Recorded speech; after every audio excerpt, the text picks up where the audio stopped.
एजाजुल हसन चौहान ने मीडिया से गुफ्तगू करते हुए बताया कि जनाब, मैं अपनी इस आइडियालॉजी पर कायम हूँ, हम सियासत करेंगे।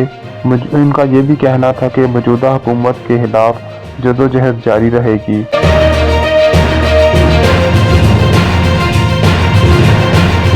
उन्होंने कहा, जो हालात बनेंगे, शाह महमूद कुरैशी साहब, असद उमर साहब और चौधरी परवेज इलाही साहब, हम इस मेहनत को ज़ाया नहीं होने देंगे और हम एक नए प्लेटफॉर्म से और अच्छे तरीके से मुल्क को कंट्रोल करने की कोशिश करेंगे।